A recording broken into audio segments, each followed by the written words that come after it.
Welcome to Amarnath Dictation channel. Today I will dictate you from Progressive Magazine exercise number 18. Ready? Start. Madam Deputy Chairman, since I have to end my speech on a sour note, I start with a sweet note by adding my own voice to the plethora of congratulations to our scientists on this great achievement. I only wish that our achievements in other sectors also had been so remarkable as to deserve compliments. Then, really, the debate on the motion of thanks to the President would have been very illuminating.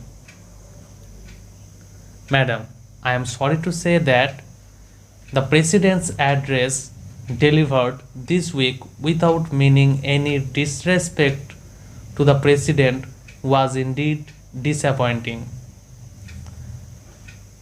It was so dull and routine that the ministers who attended the function, including the Prime Minister, dozed off during most of the speech. That shows the character of the speech, the great achievements incorporated in the speech.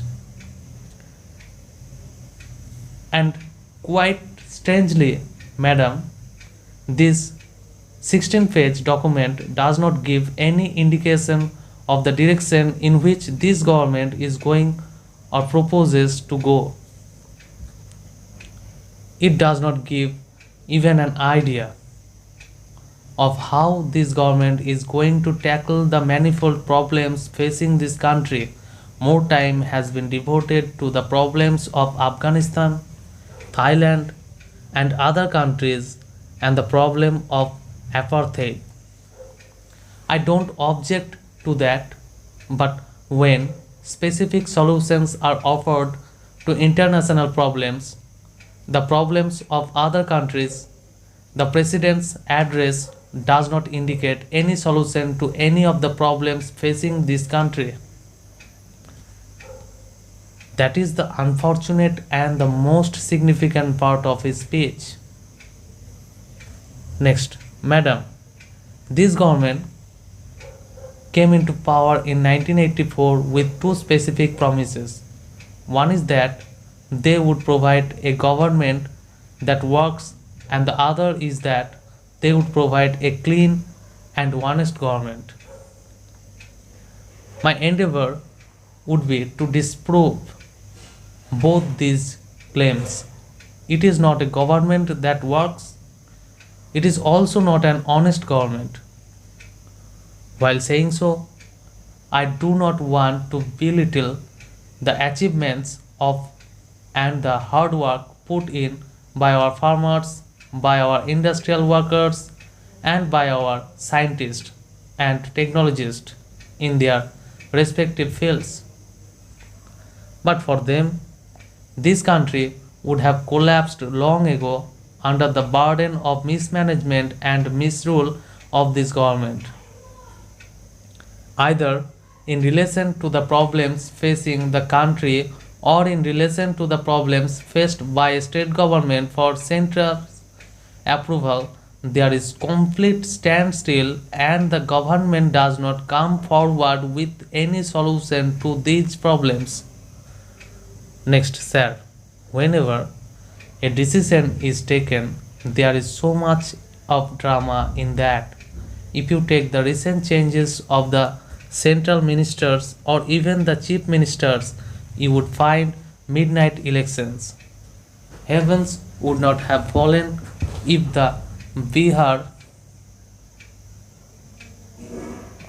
legislature or the Madhya Pradesh legislature or some other legislature meets during the day and elects its leaders.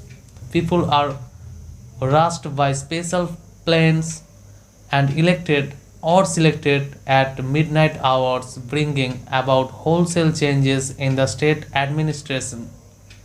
Next, similarly, there is no finality about the cabinet changes at the center.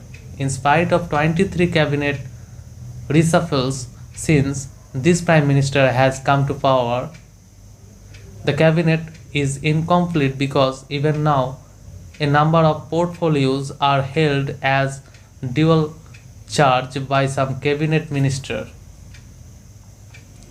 The cabinet itself is not complete even after nearly 3 years of this government.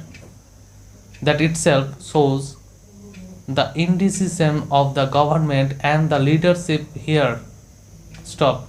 If you come to the specific problems, this government had earned some euphoria because of certain accords not signed in the beginning of its tenure. There was the Punjab Accord, the Assam Accord, and what not. But what is the position of these accords today? The Punjab Accord is in shambles.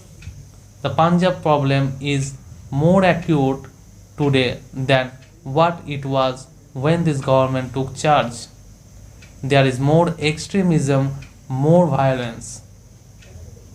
In spite of the dismissal of Punjab government for alleged inept handling of the law and order situation and consequent imposition of President's rule, the situation has not improved.